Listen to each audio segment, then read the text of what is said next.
გამარჯობათ პატივცემულებო საღამო მშვიდობისა. ჩვენო რადიო მსმენელებო და ტელემაყურებლებო.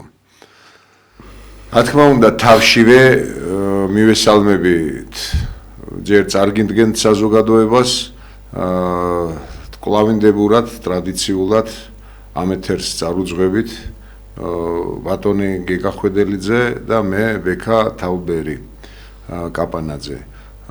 ჩვენ გვყავს სტუმარი სტუდიაში და მინდა წარგიდგინოთ ჩვენი დიდი ხნის მეგობარი თანამებრძოლი ეროვნული ცნობიერების ადამიანი აბა სხვაგვარად როგორ გვექნებოდა თანაბრძოლობა და ბევრი ქარტეხილი ერთად გადატანილი ქართული იდეის ღირსეული წევრი და აქვე დავსძენო ქართული იდეა ეს ცოცხალი ორგანიზმია თორემ იცით საზოგადოებამ რომ ჩვენ პარტიულობა გავაუქმეთ სწორედაც ერთიანობაში შემოსვლის გამო და ვართ ქართული იდეის ესეთი ცოცხალი ჩვენი ძალიან მაგარი ძმის ლევან ჩაჩუას იგივე გზის გამტარებლები და გამგზელებლები რადგან საერთო იყო ეს ჩვენი გადაწყვეტილება თქვენს წინაშია ჩვენი მეგობარი როგორც ვახსენე ფარმაციის მეცნიერების წარმომადგენელი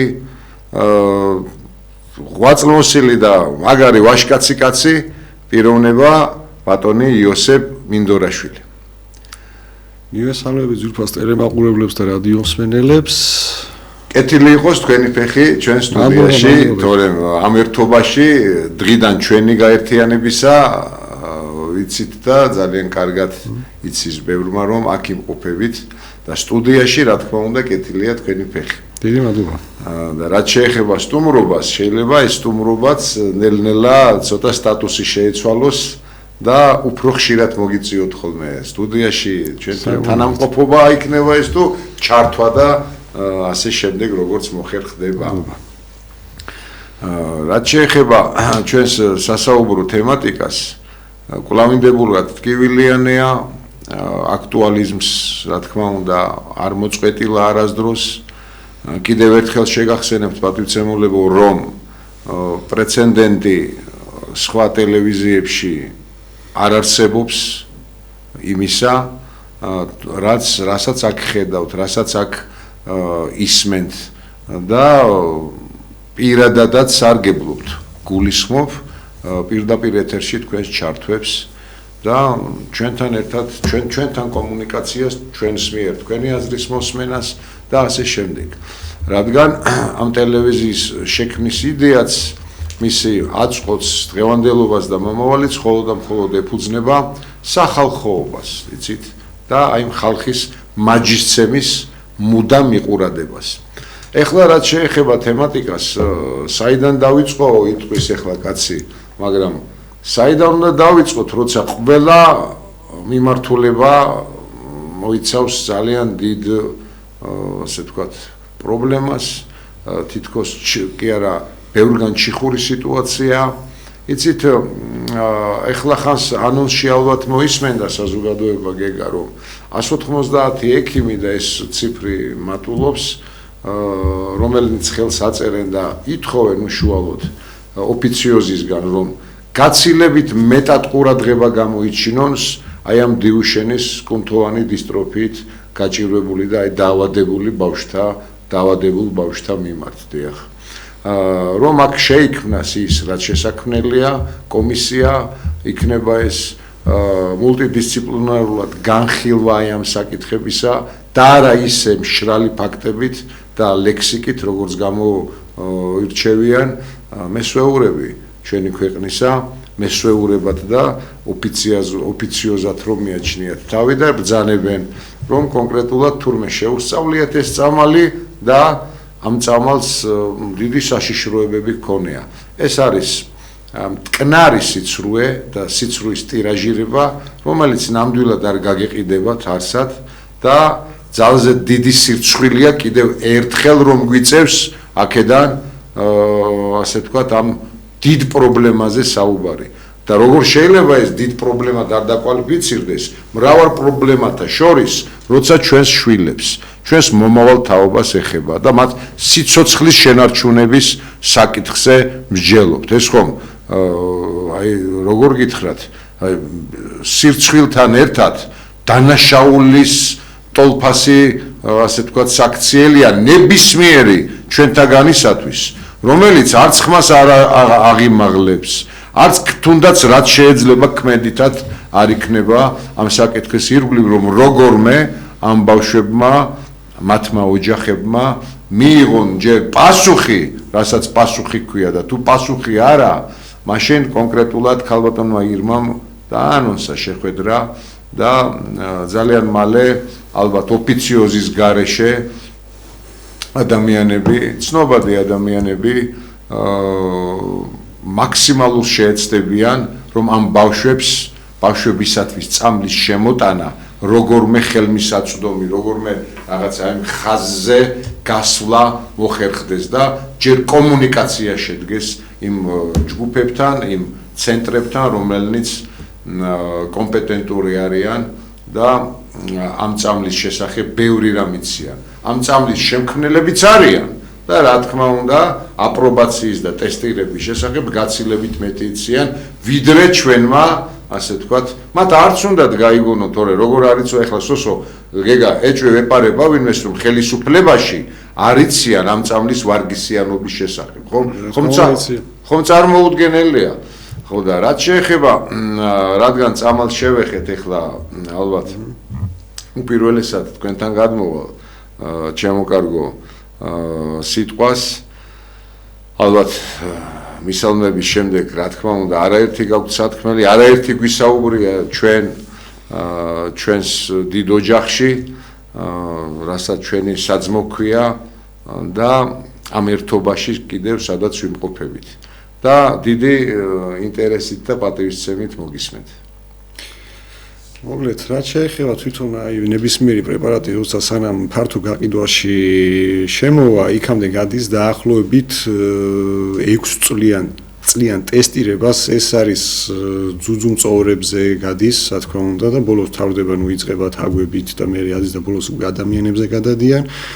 როცა კვლევა მიმდინარეობს, ეს კვლევები, რა თქმა უნდა, ესე არ არის გასაჯაროვებული, კონკრეტულად რაღაც გარკვეულ ლოკალურ ადგილას ხდება მისი პრეპარატის გასინჯვა, ტესტირება და მე უკვე გამოდის, რა თქმა უნდა, ამას მთელი რიგი ბიუროკრატია ახლავს თან, სტანდარტები და შემდეგ უკვე ხდება ფართო მასებისთვის ცნობილი, რომ გარკვეული კვლევებზე დაყრდნობით, რომ არის უსაფრთხო, ამას სხვადასხვა, ასე ვთქვათ, აი თუნდაც ფერტილობაზე, ან სხვა ნებისმიერ იმაზე არ ექნება გავლენა, ჯანმრთელობას არ შეუქმნის საფრთხეს.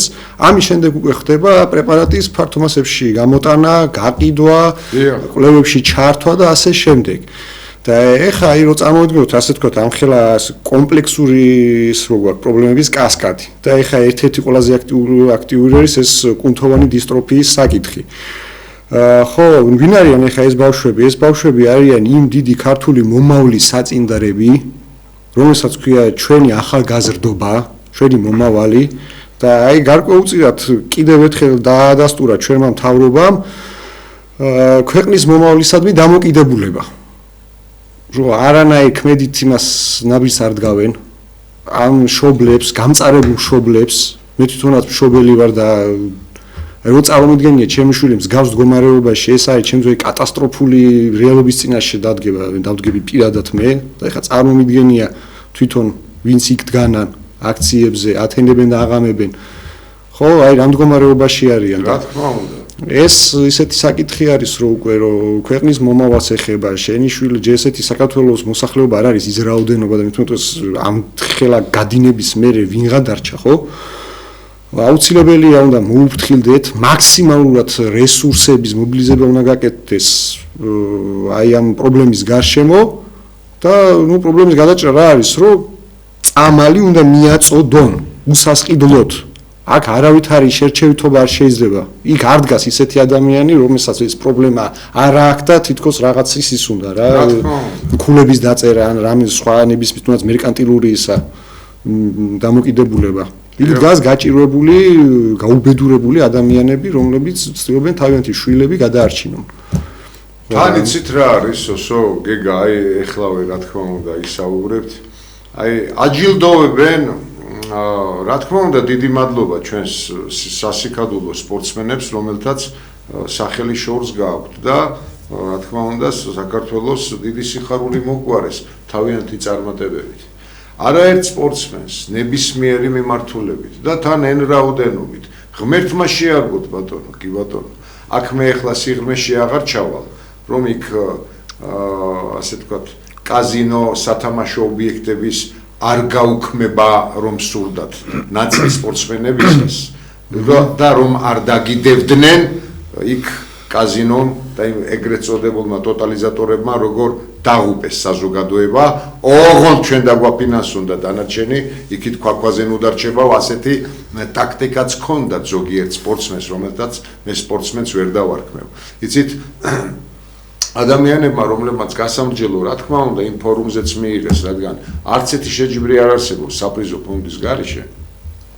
შენ, კი ბატონო, ბრავო, რომ შენ რა თქმა უნდა სახსრებს გამოძებნი და აი ამ სასახელო ნაბიჯს, რა თქმა უნდა, შენი სახელმწიფოებრივი, ასე ვთქვათ, ჯილდოთი ეგებები და ადამიანებს აი ასეთ დიდ პატივს ცემ. ხო, მაჯილდოვებ პირდაპირ ვთქვათ, მაგრამ ეს იცით პატივცემულობის შემდეგ ხდება, როცა სიცოცხლისათვის ბავშვები აღარ იბრძვიან, როცა ელემენტარული წამალი შემოტანილია ქვეყანაში, როცა ამდენი რაოდენობის უმწეოთა რიგები არა გაქვს და როცა ქვეყანაში არ მეფობს მთლიანად ტრაგედია და სტრესი. დიახ, ამათთვის გამოიძებნა თანხები და სიცოცხლის გადასარჩენად არა და თან ამ სპორტსმენებიდან და არა მხოლოდ სპორტსმენებიდან, ხელოვან მუშაკებიდან, ვისთანაც გაგივიდათ, რა თქმა უნდა პარლამენტში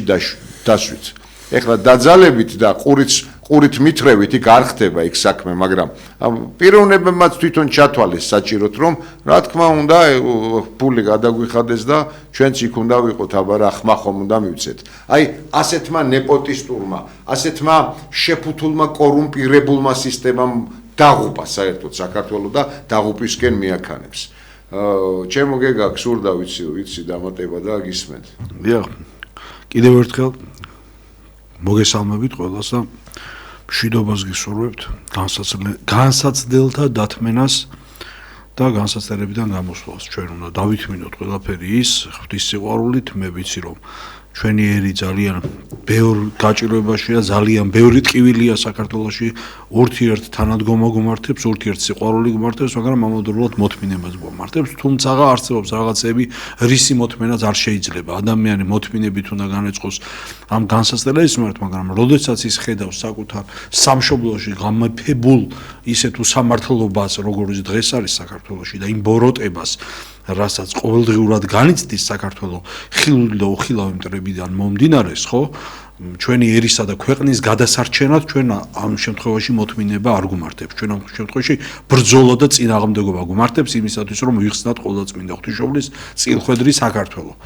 რომლის საქართველოს კათოლიკოს პატრიარქიც უწმინდესი უნეტარესი შიო მესამეც მე მიულოცავ მას აი ახლა აღსაყრდა და მე მინდა ორი სიტყვითაც შევეხო აი ამ საკითხს.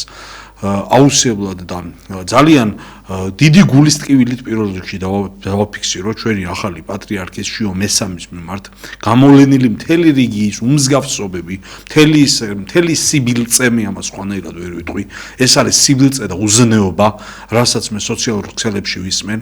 ჯერ ერთ-ერთი ეს ეგრეთ წოდებული თეოლოგები, ეს ამორფული ცნობიერებისა და აზროვნების მქონე ხალხი, რომელსაც რატომ მიიღეს ეს სტატუსი ჯერ სრულად გაუგებარია, რამე თუ ჯერ ესეთი მართლმადიდებელმა ეკლესიამ, ჩვენმა დედა ეკლესიამ, მხოლოდ სამ დიდ ღვთისმსულიერ მამას მიანიჭა მთელი ისტორიის მანძილზე თეოლოგიის ღვთისმეტყველის სტატუსი. ეს არის გრიგორი ღვთისმეტყველი, იოანე ღვთისმეტყველი და სვიმეონ ახალი ღვთისმეტყველი, ხო?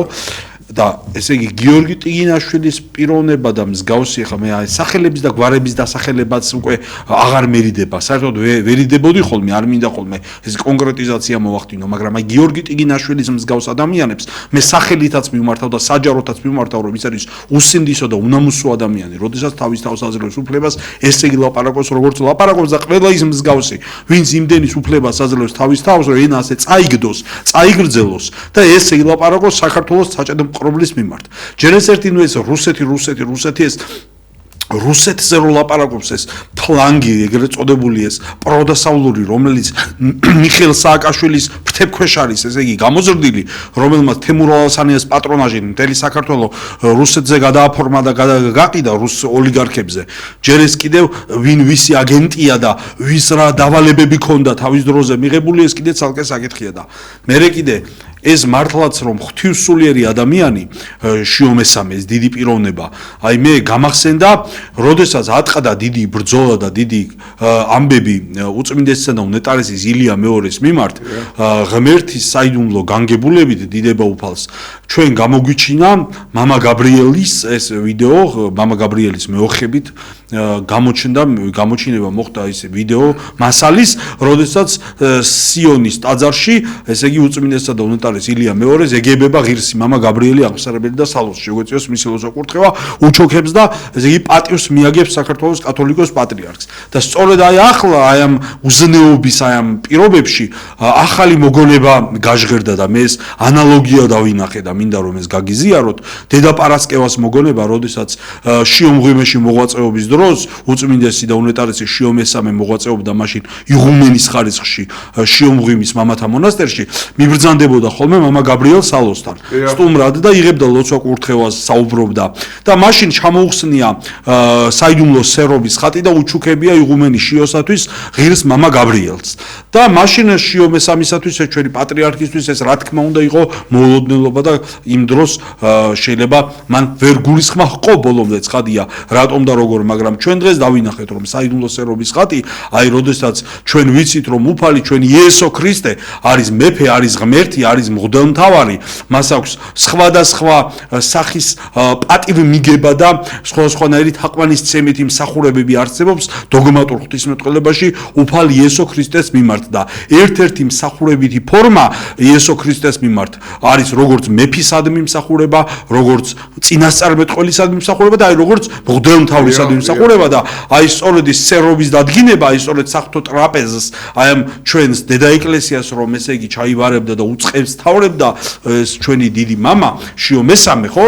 აი მართლაც აი ამით მე ვფიქრობ რომ მამა გაბრიელმა ეს განშჭვრიტა სულიწმინდის მადლით და ეს განცხადა. აი ეს არის დედა პარასკევას მოგონება და როგორც ეხლა ბოლოს აი ძალიან კარგად იქადაგა ჩვენმა ახალმა პატრიარქმა რომ მრჩობელი მადლი ითხოვა უფლისაგან, როგორც მრჩობელი ელია ეწოდა ელისე წინასწარმეტყველსო და რაც ნიშნავს რომ მრჩობელი ვინც ეს სიტყვაზე ორმაგ მადლს ნიშნავს რომ ელისეს გაეგრძელებინა ელია თესბიტელის გზა, მან ორმაგი მადლი ითხოვა, რომ ეს მადლი ეტვირთა და ზუსტად ღირსეული გამგრძელებელი ყოფილა ელია თესბიტელის გზისა და ელია თესბიტელის მემკვიდრე ელისე წინასწარმეტყველი იწოდება მრჩობელ ელიად. აი სწორედ ასე ითხოვა და მე მწამს რომ მართლაც მრჩობელი ილია იქნება ჩვენი შიო მესამე და გამგრძელებელი იმ გზისა, რომელიც დაიწყო საქართველოს კათოლიკოს პატრიარქმა და უწმინდესისა და უნეტარეს ილია მეორე სხვადასხვა მოსე წინასწარმეტყველს ადარებდნენ და ადარებენ. ეს სიმბოლისტური ანალოგია დიდი ხანია ცნობილია ჩვენს ეკლესიაში და მრავალი წლის მანძილზე მოსესთან იგივდებოდა ჩვენი პატრიარქი ილია მეორე სულკურთხეული ჩვენი მამა. და აი როგორც ათეისტური ამ ბნელეთიდან და წყვდიადიდან ამასოფლის წუთისოფლის უდაბნოში ატარა ქართველიელი ჩვენმა პატრიარქმა და მოიყვანა დღევანდელობამდე და დატოვა ეს სოფელი მსგავსად მოსესი. აი სწორედ როგორც მისმა მოწაფემ ისუნავესმა აღთქმულ ქვეყანაში შეიყვანა ისრაელის ერი, ჩვენ სასუებთ უფალს და ვლოცულობ ღვთისადმი, რომ მართლაც აი მის მსგავსად ჩვენი უწმინდესი და უნეტარესი შიო მესამე გაბწყინების დიდ სიხარულს მიანიჭებს საქართველოს, ღმერთი მიანიჭებს შიო მესამის მწყემსთავრობითა და ლოცვა-კურთხევით უпроსწორად ღვთის მადლით საქართველო გაბწყინდება, გამთლიანდება, აღსდგება თავის დიდებაში, ჩვენ ამას ვსასუებთ უფალს, სწორედ აი ჩვენი ახალი პატრიარქის მწყემსთავრობის ქვეშ. და ღმერთმა ეს ინებოს და ყველა მიცოდეს რომ დიდი ცოდვა, დიდი დანაშაულია ღვთის წინაშე საჭეთ მყრობლის მწყემსის განკითხვა და ძაგება, როგორცაც დღეს ჩვენ ვისმენთ. ეს არის დაუშვებელი და მე მოგიწოდებთ, რომ არათუ ეს არ გაიმეოროთ. არამედ კორექტულად, ქრისტიანულად, რა თქმა უნდა, მაგრამ დუმილიც დანაშაულია პილატესაებრი ყველანაირად შეეწინააღმდეგეთ ის ხდება სოციალური ქსელი თუ საჯარო სხვა სივრცე, როდესაც თქვენ ისმენთ თქვენი ახალი პატრიარქის და ზოგადად სასულიერო იერარქიის განკითხვას. რამე თუ ეს დიდი ცოდვა დანაშაულია და ჩვენ ერს მართლმადიდებელ ქართველ ერს ეს არ ეკადრება. აი ეს მინდოდა მეთქვა. კი ბატონო, ძნელია რაიმე დაამატო, იმდენად ამომწურავია გეგა. და მე პირადად ჩემო კარგებო არც გამკვირვებია მსგავსი აქტივობები და ინოვაციასაც ვერ დავარქვე უკვე კარგად ცნობილი ძველი ტაქტიკაა ჯერ ჩვენი უწმინდესი და უნეტარესი აც განსვენებული კათოლიკოს პატრიარქი ილია მეორე რა დღეში ყავდათ და ეს მართლაც სიყვარულის პატრიარქი რომელიც ბოლომდე აცდიდა ბოლომდე ელოდებოდა უძღებ შვილებს და როგორი შენდობი ადამიანი იყო რა დღეში ყავდათ და არაერთ გზის დაგჭირებია ჩვენ მადაც ერთად დგომა და არა მხოლოდ ჩვენ ეროვნული ცნობიერების ადამიანი ღვთისწყალობით საქართველოში არ დაილევა და რა თქმა უნდა ეხლა მისი რჩეული აც უკვე რა თქმა უნდა თვითონ უწმინდესი და უნეტარესი კათოლიკოს პატრიარქი შიო მესამე რა თქმა უნდა ანალოგიურ წნეხის ქვეშ მოექცეოდა ეს არ იყო გასაკვირი იცით რა ზოგიერთი ფეხსაყოლელი ადამიანები ან აი კარგად აღნიშნა ახლა გეგამ რომ დუმილიც დიდი დანაშაულია ხშირად გვირქვამს დუმილით ქრისტე გაიცა ასე რომ ნუ შეიტკბოთ ნუ მოისმენთ ტკბილ ხმოვანებას ნუ შეადარებთ რაღაც რუსეთთან პარალელების გავლებას არავით არის რუსეთი არავით არის ამერიკა არავით არის ასე ვთქვათ უკრაინა თუ ნებიჩინეთ ნებისმიერი ქვეყანა ყველგან ბრძანდებიან თითქმის მართლმადიდებლები და არსებობს მართლმადიდებლური ტაძარი საერთოდ კათოლიკოს პატრიარქი სიტყვა კათოლიკე საყოველთაოს ნიშნავს საყოველთაო წმინდათა წმინდა ღირებულებების აი ამ ჭეშმარიტი რწმენის ხელმძღვანელია და სამოციქულო დედა ეკლესია რატომ ქვია ჩვენს ეკლესიას რადგან მოციქულთა საქმეებზე დგას მოციქულთა საქმეებს აგრძელებს და უპირველესი მოციქული დღეს საქართველოში ვინაა თუ არა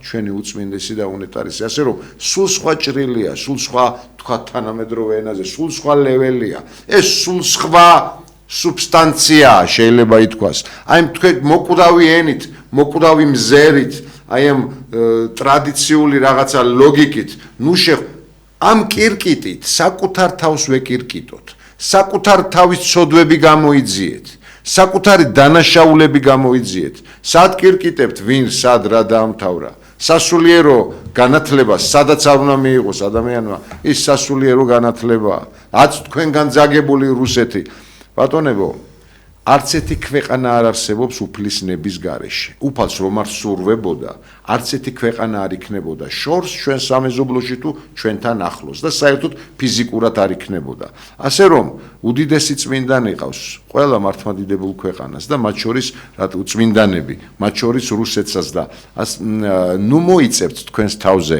ამ ცოდვიანი აზროვნებითა და იდეოლოგიით და საუბრებით სასჯელებს. ნუ მოიწევთ, რადგან უფალი დიდი მწყალობელიც არის და არის მართლმკვეთელიც, რომ ტყუილი სიმართლისგან განკვეთოს, სიბილწე სიწმინდისგან განკვეთოს, გელოდება, გენდობა, მაგრამ არა უკან დგავ ნაბიჯებს. უკან გადადგმული აი კარგია ქართული ფოლკლორი, რაც მოგივა დავითაო. ყველამ საკუთარ თავს დააბრალოს შემდეგ ის მოწევნული შედეგები, რომელიც არ იქნება მხოლოდ საწვრთნელად, იქნება სასჯელი. რაც შეეხება მეგობრებო, ჩემო სოსო, ამას წინათ კი არა, მეგონი გუშინ ბატონი პრემიერი, ოცნების პრემიერი ბრძანებდა რომ ოპოზიციაო ეს რა ქვია ეს რასაც ვისაც ეძახიან ვიცით ხო ოპოზიციას 10 კაცსაც ვერ იპოვიო მასშიო რომ აი ერთსოლოვნება გააჩნდეთო და ერთ აზრზე იყვნენო ანუ მათშიო აი ძალიან დიდი უთანხმოებაო და აი რას გვანანო ანუ მის პროფილს და მის ხედს გვანავ თითქოს ესე ინოვაციით გვანახებდა რაღაც ახალი ველოსიპედი მოიგონა მეგობრებო ძალიან კარგად იცის ტელემაყურებელმა და რადიო მსმენელმა ძალიან დიდმა აუდიტორიამ თელმა საზოგადოებამ რომ ჯერ ერთი ამ პოლიტიკურ ერთობას, ამ პატრიოტულ ფრონტზე მებრძოლ ერთობას ვერავინ ვერ ასწავლის ძველი რეჟიმი რაც წარმოადგენდა. ეს ერთი. რადგან ჩვენს ტყავზე გვაქვს გამოცდილი პირადად მე ჩემ თავზეც ვიტყვი მათი არაერთი წნეხი და ასე ვთქვათ ესეთი მიდგომები ძალადობრივი.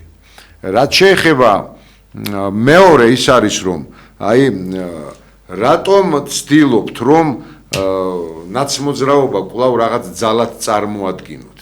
ის ნაცმოძრაობის წევრები არაერთ გზის აგვიღნიშნავს თქვენში არ არიან პორტირებულნი თქვენთან ერთად არ არიან საქმეში პარლამენტში ბატონო და თან პარლამენტში ყველა საქმოსანია თითქმის კაცო უკვე ვეღარ ვითვლით რამდენი მილიონერი ზის პარლამენტში და ჩემოსოსო აი როგორ უყურებთ ამ საკითხს და მესამე კიდე ვის არის უცებ წერტილს დავსვამ რომ ჯერ ერთი ნაცმოძრაობა სად არის კაცო სადღა არის და მესამე ის არის რომ აი ამ დაკავებებით იცით და აი ამის უფრო მეტ პოპულარიზაციას ახდენენ მე უშვებენ ისევე რა თქმა უნდა რადგან ზოგიერთს პიჯაკებზე იჭერენ ზოგიერთს რა ვიცი ღილებზე აი დააკვირდი ბექა ყოველი ასე ვთქვათ არჩევნების წინ იქნება რაღაცა ისეთ იმას აი საკვანძო საკითხის როცა გადაწყვეტა მიდის ამ ქართული იმისი ოცნების იმაში კულუარებში და მე საზოგადოებას როცა ეს გაენდობა ყოველთვის ცდილობენ რომ მათ ეს ოპოზიციური ძალები მე არ ვიძახი ხა ჩვენს იმაზე ხო ამათ წარმოაჩენენ აი ანუ ელოდებიან რომ იქიდან წამოვიდეს რეზონანსი მძიმე რეზონანსი რომ აი ეს რაღაცნაირად აი როგორ გითხრათ იმას აი ყურადღების გადატანის იმას აკეთებენ რა ქვია ეფექტს ქმნიან და ყოველი აი არჩევნები ავიღოთ ნებისმიერი აი იმ დროს დაძაბულობის დროს ზუსტად ეგეთი ის მჟღავდება რა რომ აი ეს ჩვენი ოპოზიცია არაფრის მაგისი არაფერი არ არიან ვიღა დარჩა დაშლებიან მაგრამ უცბად ერთ წამში მოხდება ისე რომ პარლამენტთან იწყება აქციები, კარვები და ასე შემდეგ და ეს არის ერთმანეთთან კარგად შეთანხმებული და შეთამაშებული ძალები რომლებიც ორკესტრირებულები არიან და ორივენი ემსახურებიან ყოველ შემთხვევაში ეროვნული იდეოლოგიო გაძლიერდეს, დაფუძნდეს, ფეხი აიდგას უბრალოდ ხო, ამას არც ერთი არ აკეთებს. აი ბოლო პერიოდის აქციებსაც რო გადავხედოთ, ხო, თითქმის სოციალური საკითხი აიღე, ჯანდაცვის საკითხი, ეხლა დადგა უკვე ძალიან დღის წესრიგში რო უკვე ეს ბავშვების საკითხი, ხო, არავინ არ საუბრობს. ამ თემის გარშემო არავინ არ საუბრობს, აი ინტერნეტში თუ კონკრეტულ ვიღაცას წააწყდები, რომ ამის შესახებ ხმას იღებს. ხო და ეს არის ასევე საუბრობენ ბანკებზე, ბანკებზე კიდე, ხო, საქართველოში აი მოქალაქე მე იშვიათად მეგულებოდეს, რომელსაც ცეცხლი არა აქვს, ამ ბანკისგან არ იყოს გაუბედურებული. დიახ. ხო და ეს არის ერთი კომპლექსური, ასე ვთქვათ, ტრაგედია, რომელსაც არც პოზიცია, არც ოპოზიცია ამის შესახებ ხმას არ იღებს, პირიქით თვითონ ოპოზიციის წევრები არიან ამ ბანკებში საკვანძო ფიგურები და ესენი წამყვანები, დილიჟორები და აი რო უსმენდი ხოლმე ადრე რა ხანდახან ყურში როცა ხდება ხოლმე, აი ყოველ შემთხვევაში აი ამ სოციალურ სიდუხჭირეს როცა ოდნავ მაინც შეეხებიან, არავითარ შემთხვევაში არ ახსენებენ აი ბანკების საკითხს, სესხების საკითხს. თუნდაც ეს აზარტული თამაშების ისიც არც ერთს არ უხსენებია. გარეჯი რომელმა ახსენა ერთ. არც ერთს არ უხსენებია და შენ კარგად გახსოვს ჩემო ბექა და გეგა ჩვენ რო ვიდექით საელჩოსთან და ვაპროტესტებდით ამას და კარგად გავიხსენოთ ვიწრო წრის გარდა იქ თითქმის რავი ბერს არც გამოუჩინია ინიციატივა. კი ბატონო და თან არ დაივიწყოთ ინდიკატორი გეგა იმისა თუ აი ხეხომ ვიცით ნაყოფით შეიცნობა არის სწორედაც ის რომ მათ დაანონსეს რომ ამ საქმეების განხილვის შემდეგ წულუკიანის ეგრეთ წოდებული კომისია ხო ამ საქმეების შემდეგ რა თქმა უნდა შესაბამისი ვერდიქტი უნდა გამოტანილიყო და ეს დაემგვანა კომისიო ბანას თამაშს როგორც ამ ფასების კომისია ასე ვთქვათ ეხლა უსმენდი აღარ მახსოვს ეხლა სახელი და გვარი რადგან აი ბოდიში გეგა თვითონ პარტია და რეჟიმი განსაზღვრების სკამზე არ დაუსვა. კი ბატონო. პარტია არ აკრძალულა.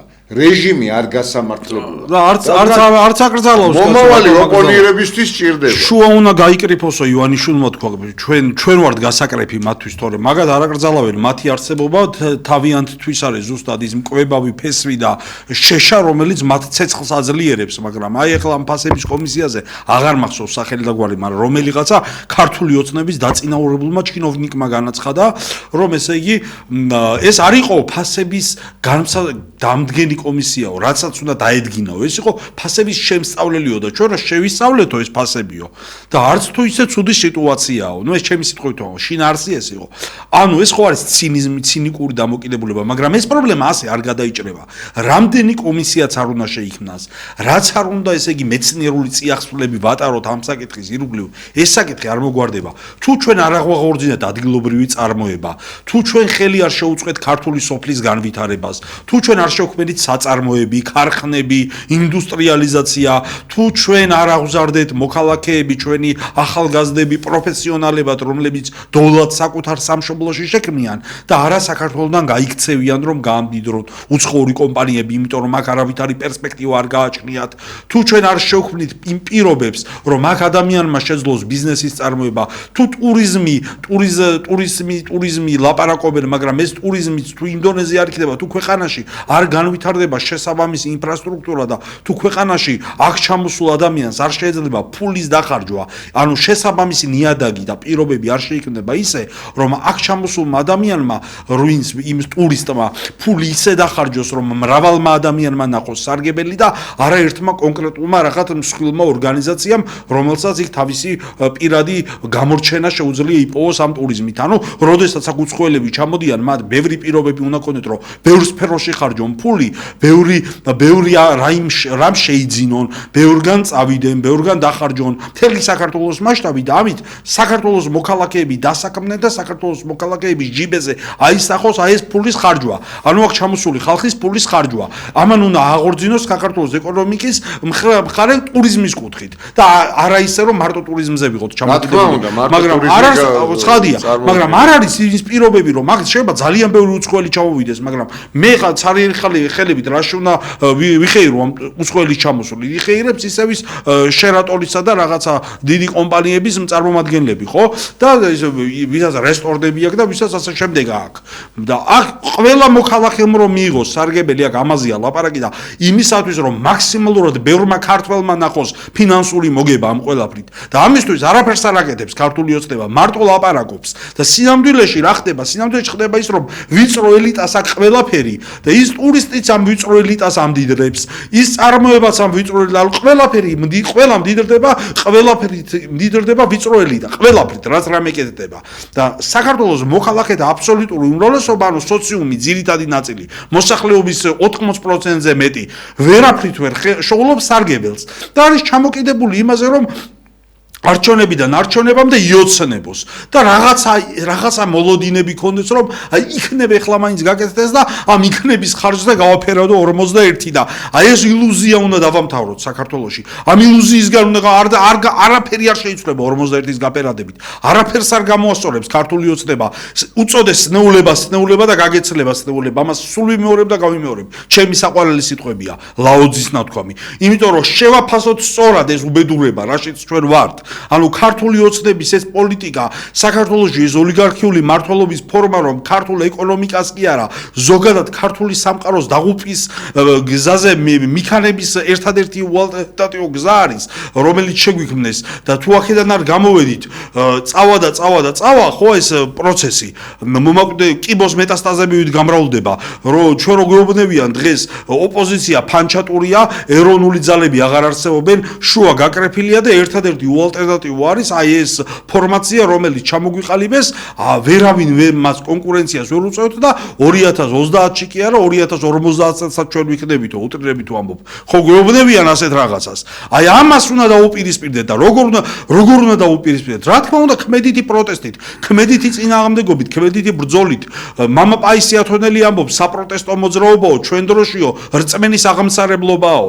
ანუ სულიერი დატვირთვაც აქვს იმას, რომ ჩვენ სამშობლოს ვემსახურებთ დამსახურებით. ჩვენ რომ აქციაზე გამოვალთ თუნდაც 1000 კაცი ან 2000 და იქ რომ ერთობლივი ლოცვით ღმერთს შევავედრებთ ჩვენ სამშობლოს, ამით ბოროტებას ვებრძვით მისტიურ პლანში, მეტაფიზიკურ სიფრთხეშიც, მათ შორის ვიდრე პოლიტიკისა და გარდა პოლიტიკისა. და ამას ყველაფერს ძალიან დიდი მნიშვნელობა აქვს. ანუ ძალიან დიდი მნიშვნელობა აქვს მოქალაქის ქმედითობას და ცოცხალ ჩართულობას პოლიტიკურ საზოგადოებრივ პროცესში და მე ამისკენ მოგიწოდებთ თქვენ, ვინ ჩვენ გვისმენთ და გვიყურებთ, რომ გახდეთ ქმედითი მოქალაქეები, გახდეთ ჩვენი თანამებრძოლები, შემოგვიერთდეთ, მობრძანდეთ ჩვენთან და ერთად შევცვალოთ და ერთად ვიბრძოლოთ აი ამ უტოპიური რეალობიდან გამოსასვლელად. კი ბატონო, გეგა, დადგება ეს ჟამი აუცილებლად, რა თქმა უნდა, ხშირად მოგვიწოდებია, მაგრამ მოწოდება შეიძლება არც გაკადროთ, იცით? თქვენ თუ ელოდებით აი იმ ნაბიჯს, რასაც ეს ეროვნული დიდი ფრონტი გამოაცხადებს, უпроსტად გადადგამს, რომ აი უკვე არის ჟამი და გამოვდივართ და აღარ ვიშლებით, ვითხოვთ და აღარ ვიშლებით, ვაყენებ ამ საკითხს და აღარ ვიშლებით.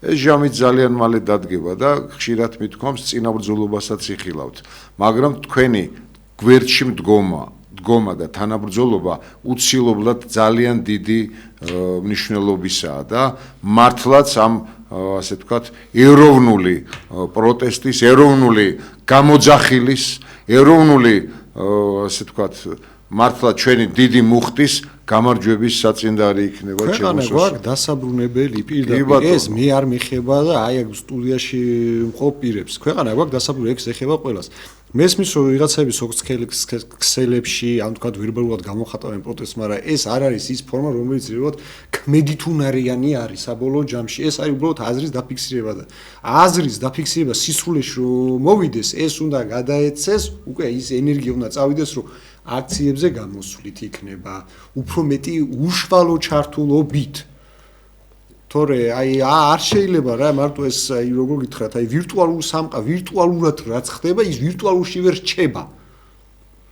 მე იქ კიდე ვიღაცა რაღაცას მიიწერს და ამას არიან აყოლილები და იკარგება უკვე ყველაფერი ამიტომაც ქვეყანა რომ დავიბრუნოთ აქ ხო მთელი ერი ჩართულობა აუცილებელი და ჩართულობა მხოლოდ გამოსვლამდე სოსო დამეთანხმები ვფიქრობ გამოსვლამდე გამოიხატება კიდევ შემდეგი ნაბიჯებით თქვენს გვერდზე თქვენი ნათესავი მეგობარი თუ მეზობელი ვისთანაც რა ვიცი რაღაც ცირე ავტორიტეტი თუ დიდი ავტორიტეტი გაქვთ ან რომელიც მოგისმენთ თუ ამჩნევთ რომ ის რა თქმა უნდა უცოდინარობის ანუ ინფორმაცია რომ არა აქვს ან სხვადასხვა რაღაც მიზეზთა გამო არ ადგას სწორ მიმართულებაზე და არ მიდის მართებული ხაზით უნდა შეუსწოროთ დიახ რადგან მართლაც ქმნა მართლისა სამართლისაო ნათქვამია ხესა შეიქს ხმელსა ნედლად სამართალი ღვთიურ სამართალთან თანაზიარია მარტო იურისპრუდენცია არ მოიაზრა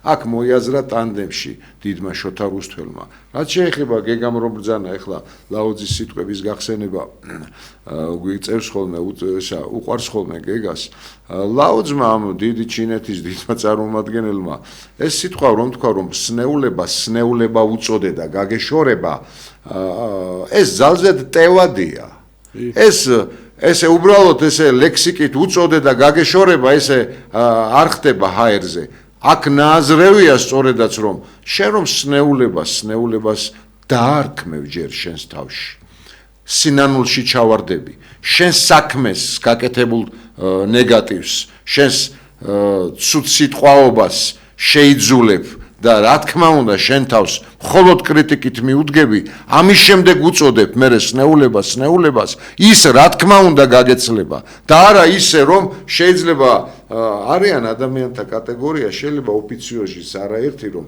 იციან რომ ცუდ გზას ადგანან კაცო და გეტყვიან რა პრობლემაა აი ნახე ეხლა ეს არასწორად გავაკეთეთ მაგრამ რა ვქნათ ამ შემთხვევაში არ გაგეცლებათ სნეულება deep state-ი სინანულის გარეშე ეს ლაოც არ უთქვამს რა რომ იცოდეთ და ლაოძმა არ უნდა ასწავლოს მართლმადიდებელს სინანული რა კარგად რომ გავიხსენოთ აი მახსენდება ზუსტად ივანე სინელის კიბის აღწერაში ერთ-ერთი მუხლი არის შენ თავში ჩაღმრმავება რომელზეც ერთ-ერთი ფუნდამენტალური საკითხი არის რომ ზუსტად ამ სნეულების ამ მანკიერი მხარეების შემჩნევა საკუთარ თავში როცა ამის ხედვის რომ დაიწყებ ამაზე ყურებას, კონცენტრირებას, ხო, ეს ავტომატურ რეჟიმში ხორციელდება უკვე ყოფაც ცხოვრებაში. ეს არ არის მართლა როგორც გეგამარიშა მეტაფიზიკურ ჭრილში.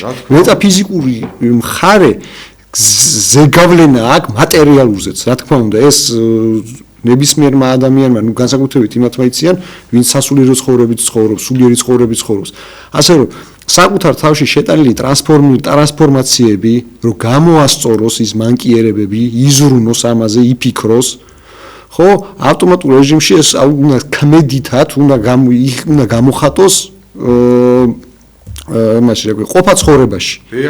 ეს ყოფა ცხოვრებაში იწყება საიდან? შენი ახლობლიდან, შენი ოჯახის წევრიდან, შენი მეზობლიდან და არავინ არ გითხრათ, რომ ტრიბუნას დადაგე, მაშინ უნდა გამოხატო. არა, შენი თავიდან დაწყებული, აი ეს კონცენტრირებული წრეები, საიდან იწყება? ერთი პატარა წერტილი და მე იზრდება და გაადის უკვე დიდ ორბიტაზე, ხო?